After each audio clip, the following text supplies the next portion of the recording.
Where's Mavita? Tanong ni Maynard sa asawa sa kanya. She's sleeping, maghapon kang hinintay niya, where have you been? I took care of something, that man na kumausap sa kapatid ko. My people are monitoring him, how about the other thing we've talked about? Inabutan niya ito ng whiskey, nasa bar sila ng mansion, silang dalawa na lang yata ang gising. It's all set, no one should know about this. Tumango siya at nilagok ang laman ng kanyang baso. Have to go, baka magising si Mavita. Happy New Year bro. Happy New Year, nagising si Mavita mula sa mumunting halik ng asawa sa kanya. Good morning my wife, good morning Mayor, this is the best New Year, waking with my beautiful wife, nakangising wika nito sa kanya. Kinikilig nang initian niya ito, pinaulanan naman ng asawa ng mga mumunting halik ang kanyang buong mukha. Mayor, time out, why? Tak ang tanong nito pero hindi tumitigil sa paghalik sa kanya. Bahagyang tinulak niya ito at dali-dali siyang bumangon at tumuloy ng bathroom. Hinang-hina siya, hinahagod ni Derek ang kanyang likuran. My wife, how do you feel? Hinilamusan nito ang kanyang mukha. After niyang mag-toothbrush ay pinangko siya ng asawa. Dahan-dahan siya nitong binaba sa kama. I think we should call Doktora Agustin, you are so pale. Nag-aalalang wika ng asawa sa kanya. Derek, nang hihinang wika niya sa asawa, sobrang sama ng pakiramdam ko. That's it, I will call Doktora Agustin, hinagkan siya nito at tinawagan ang doktor. Nang hihinang ipinikit niya ang mga mata, Mayor, can I check your wife alone para mas masuri ko siya, wika ni Doktora Agustin. Is everything okay? Nag-alalang tanong ni Derek rito. I will let you know Mayor as soon as I'm done checking ni Mrs. Kuya, what happened to Mavita? What's wrong? Marahil ay tulog po ang mga kasama nila. Nagsusuka at nahihilo siya, though normal lang sa pregnancy niya but she is too weak, I'm worried.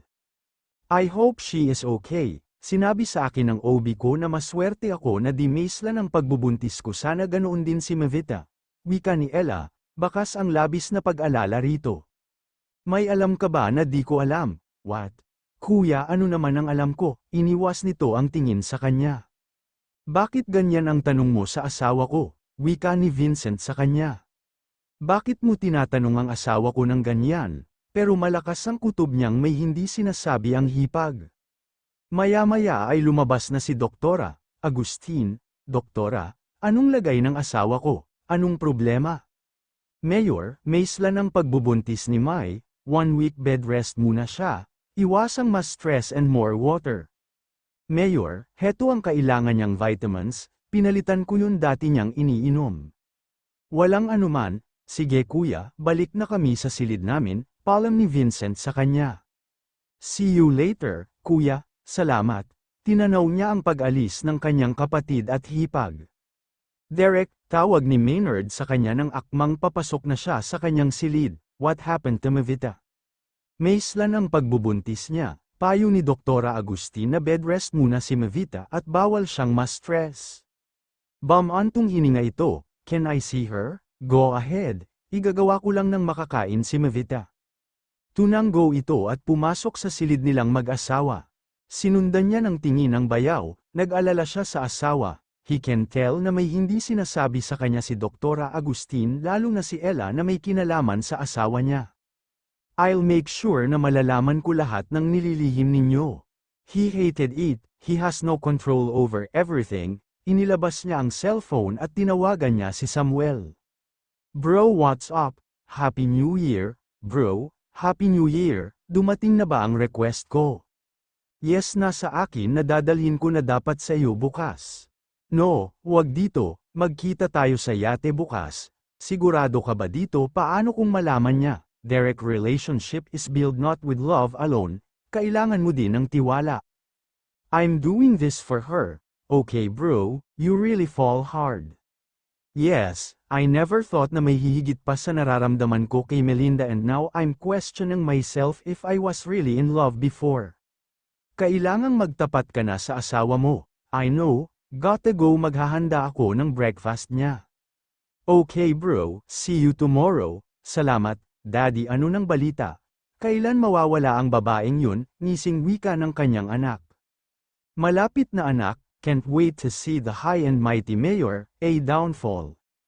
Patience hiha, malapit na, anong balak ninyo sa babaeng iyon, tanong ng kanyang anak. Well ano pa edi ibebenta ko siya sa mga tsoy pagkaalis niya sa poder ni mayor, sigurado akong malaki ang ibabayad nila sa atin, obses ang George Choi na yun kay Mevita kaya magbabayad yun ng malaki. Nakakakilig naman si Daddy, just wait and see hiha. Makukuha natin ang hustisya para sa kapatid mo. Nakangising wika sabay sunod-sunod na pinaputukan ng bala ang malaking tarpaulin ni Mayor Mondragon. Pagkatapos mapagod sa pagbaril sa tarpaulin ay pumasok siya sa isang silid. Muli niyang pinanood ang video kuha sa isang mental institution. Makikitang umiiyak ang kanyang panganay na anak habang inaawat ng mga nurse, nagwawala at sumisigaw ito habang suot-suot ang isang wedding gown. Derek, nasaan ang asawa ko? Kasal namin ngayon. Isang araw matapos ikasal si Mayor Mondragon kay Melinda ay kinitil ng kanyang anak ang buhay nito. Gagawin niya ang lahat para hindi lumigaya ang lalaking kumitil sa buhay ng kanyang pinakamamahal na anak. Mayor, may meeting po kayo sa campaign team at 2 p.m. Okay, pwede bang humingi sa akin ng kale, carrots at broccoli?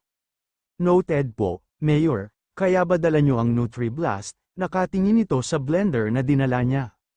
My wife's new cravings, kailangan ako ang mag-prepare. Dadaanan ko siya sa clinic ni Dr. Agustin, sabay na kaming mag-lunch, magkita na lang tayo before the meeting.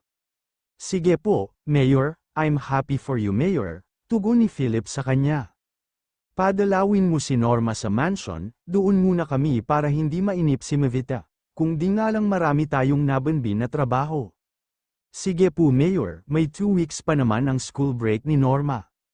Salamat, dala na niya ang shake ng asawa nang dumating siya sa clinic ni Dr. Agustin. Where's my wife? Tanong niya kay Aiko na siyang sumama sa kanyang asawa. Kuya, she's resting, kumuha ako ng suit, katatapos lang ng check-up niya. Thank you Aiko, no problem kuya, puntahan mo na siya. I need to go baka naiinip na si Lance. Okay salamat, see you later kuya, humalik ito sa kanyang pisngi. Pagbukas niya ng silid ay pakinig niyang kausap ng asawa si Dr. Agustin. Hiha, sundin mo ang lahat ng bilin ko ha, make sure na huwag kang masyadong ma-stress, akmang magsasalita siya ng kumabog ang dibdib niya sa winika ng asawa. Doktora, huwag na huwag ninyong sasabihin sa asawa ko, ha? Ayaw ko na siyang masaktan pa hindi baling ako na lang.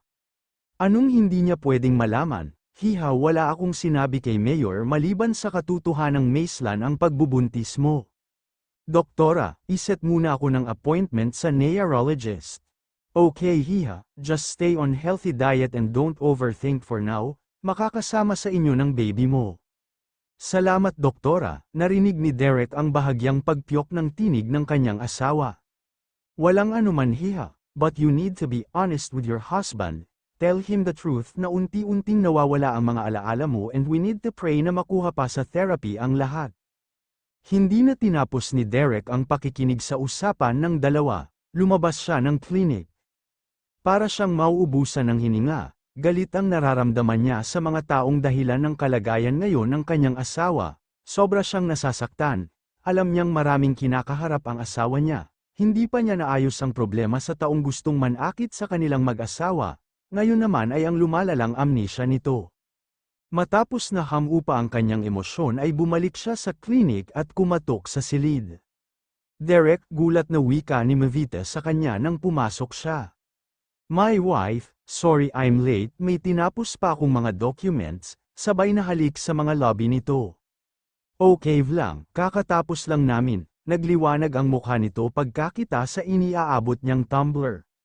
Wow, thank you Mayor, you are welcome my wife, would you mind, may kailangan lang kaming pag-usapan ni Dr. Agustin. Kita niya ang pag-aalinlangan nito, maya-maya ay ngumiti ito, huwag na kayong magtagal ha, gusto ko nang umuwi. Sure my wife, hinagka niya ito sa noo, binalingan niya si Dr. Agustin at tinanguan. Nakaupo na siya sa opisina nito. Mayor, ano pong gusto ninyong malaman? Tell me everything, alam mo ang ibig kong malaman. I think na mas makakabuti if you will ask your wife, Mayor. Doktora Agustin, I'm impatient man at sa lahat ng ayaw ko ang pinapaikot ako. Tell me, anong kalagayan ng asawa ko? Nanginginig ang mga kamay nitong binuksan ang patient's file ang cabinet nito at inilabas ang folder ng kanyang asawa. Inabot nito sa kanya, lalong lumalala ang amnesia ni Mavita. Ilang taon na niyang itinatago, ayon sa iyong asawa, nagsimula ito noong binabangungot siya. Ang diskarte na ginawa ni Dr. Celero ay nagbukas ng higit pang mga alaala sa kanyang nakaraan ngunit nakakaapekto ito sa kanyang kasalukuyan at mga bagong alaala.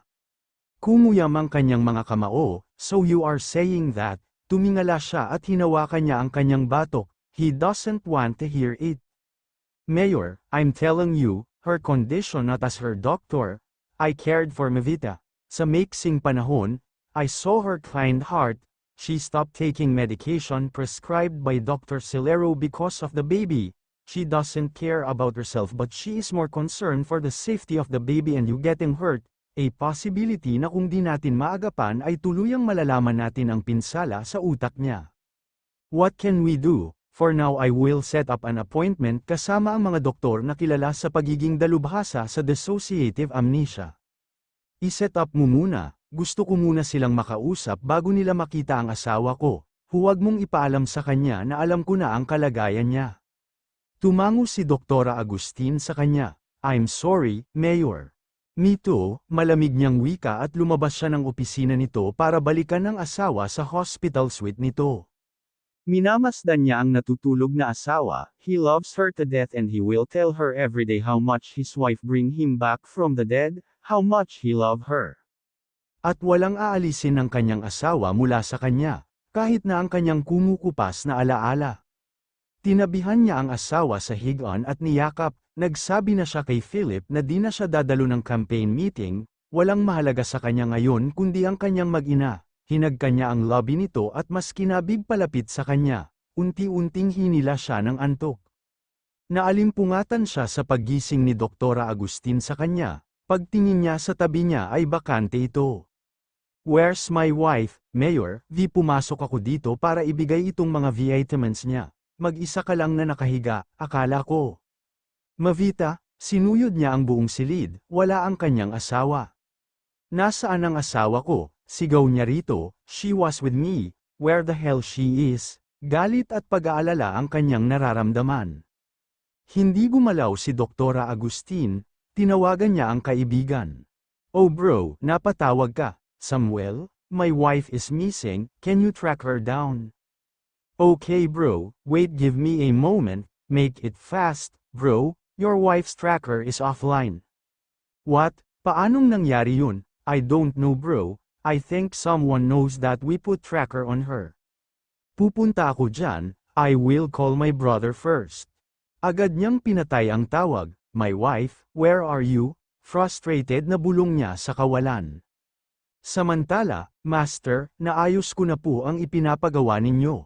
Good, nadala mo na ba siya sa isla? Opo Master, wala pa siyang malay pero siniguro ni Dr. Cruz na ligtas siya.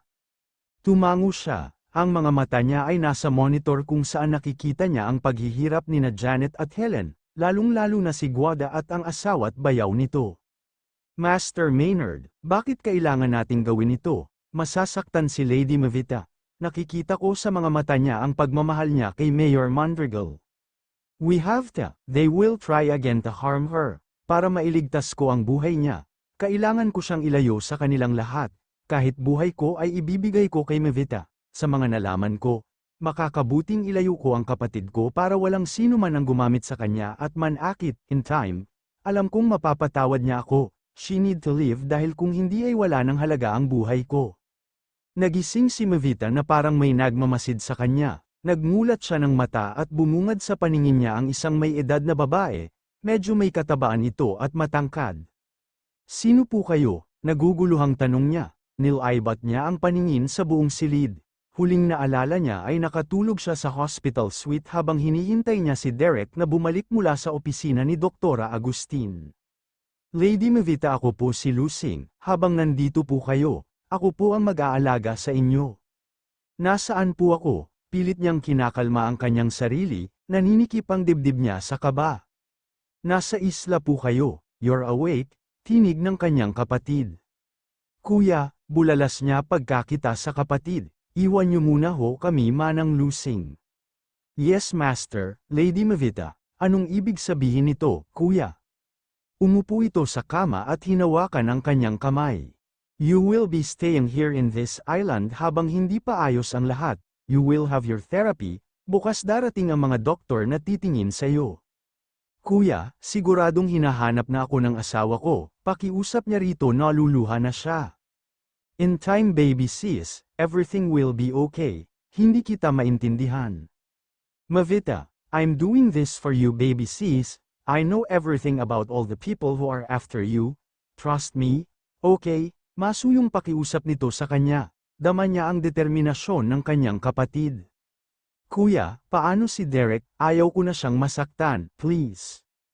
I'm sorry baby sis, kung mahal ka niya, in time, maiintindihan niya kung bakit kita inilayo, pinunasan nito ang mga luha sa kanyang mga mata. Kuya, mahal na mahal ko ang asawa ko, kailangan ko siya. Alam ko, kaya nga wala kang balak umalis, di ba, kahit pinagbantaan ka ni Benigno Villanueva. Benigno Villanueva, tak ang tanong niya sa kapatid. Siya ang matandang kumausap sa iyo sa plaza, paano mo nalaman ang tungkol doon? Wala akong pinagsabihan. Naguguluhang tanong niya, muling naalala ang galit sa mga mata ng matanda. I have my sources, he is planning to sell you to George Choi, naghihiganti siya kay Derek. Ano? Bakit? Anong nagawa ng asawa ko sa kanya? Obsessed ang panganay na anak ni Benigno na si Glenda sa asawa mo. Ayon sa report nagpakamatay ito nang malamang ikinasal si Derek sa unang asawa nito na si Melinda. May relasyon ba sila ni Derek? Kumirat ang kanyang puso. Huwag na muna nating pag-usapan yan, for now, kailangan mong magpahinga. Masuyong hinaplos nito ang kanyang pisngi, may gusto ka bang kainin? Carrots and broccoli shake sana kuya pero di bali na lang, gusto ko ang gawa ng aking asawa. Okay, magpapadala ako dito ng gagawing shake, magpahinga ka muna, okay? Sige kuya, mahal na mahal kita, Mavita, ikaw lang ang meron ako, gagawin ni kuya ang lahat kaya sana magtiwala ka baby sis, masuyong bulong nito habang yakap siya. Mahal din kita kuya, kasalukuyang kausap ni Benigno Villanueva si George Choi. Pumunta ito sa Santa Barbara nang itawag niyang alam niya kung nasaan si Mavita Villafuerte. Where is she? Alam mo naman na hindi ko ibinibigay ng libre, Mr. Choi. Magkano? 10 million at shares sa Choi Corporation. Sumenyas ito sa tauhan, maya-maya ay naglabas ito ng pera at nilapag ang bag sa harapan niya. Now, where is Mavita? Well, akmang sasagot siya nang tinawag siya ng bunso niya. Daddy, may sasabihin akong importante. Ano ka ba naman, Carol? Kunot noong wika niya, namumutla ito. Please, importante po ang sasabihin ko, pakiusap nito. Mr. Choi, sandali lang, inilapag niya ang pera at inakay ang anak sa isang sulok. Ano ba ang sasabihin mo na hindi pwedeng makapaghintay? Daddy, nagkakagulo sa hasyenda at sa munisipyo, nawawala ang babaeng iyon. Ano, problem? Kunot noong singit ni George Choi sa kanila. Wala, Mr. Choi, it's just that Mavita is nowhere to be found, nawawala siya. Ano, kita niya ang pagbalaysek ng anyo nito. Paano nangyari yun? Ako ba ginagago mo? Kinasa nito ang baril at tinutok sa kanya. Hindi, Mr. Choi, ang pagkakaalam ko ay nasa Hacienda Mondregal siya. Hacienda Mondregal, Fernquindo Mondregal, binaba nito ang baril at tinawag nito ang mga tauhan. Hindi pa tayo tapos, buhay ninyong mag-ama ang kukunin ko oras na di ko makita si Mavita. Dali-dali itong umalis kasama ng mga tauhan nito. Daddy anong gagawin natin, wala ito sa plano natin, wika ni Melissa sa kanya. Hiha ipagpatuloy mo ang pagmamatsyag sa munisipyo, hinawakan niya ang mga balikat nito. Si Philip sigurado akong may malalaman ka sa kanya, malapit siya kay Mayor, makibalita ka. Daddy natatakot ako ngayon, iba ang aura ni Mayor para siyang papatay ng tao. Carol, huwag kang matakot, hindi ka niya paghihinalaan, Now, be a good girl. Tama lang na mabaliw siya sa kakahanap sa babaeng iyon dahil hindi ko siya mapapatawad sa nangyari sa ate Glenda mo. Galit na saad niya. Hindi siya papayag na hindi magdusa. Si Mayor, nararamdaman niyang malapit na itong magbayad. Tinitigan ni Mavita ang wedding ring niya. Miss na niya ang asawa. Sigurado siyang alalang-alala na ito. Baby, miss ko na si daddy mo. Sigurado akong miss na niya tayo. Hinihimas niya ang kanyang mambak na tiyan. Gusto ko na ng shake na gawa ng daddy mo, naluluhang kausap niya sa anak. Lady Mavita, heto ang shake ninyo, wika ni Manang Lusing, dala-dala nito ang tumbler na may shake. Ayaw ko Manang, bigyan na lang ninyo ako ng tubig, isusuka ko lang yan. Lady Mavita si Master Maynard po mismo ang gumawa nito, subukan po ninyo, pilit nito at inilapag ang shake sa harapan niya. Kung may kailangan po kayo pindutin lang ninyo ang intercom. Salamat Manang, tinikman niya ang shake, carrots and broccoli. Inaasahan na niyang isusuka siya pero hindi, saglit lang ay naubos niya ito at gamaan ang pakiramdam niya.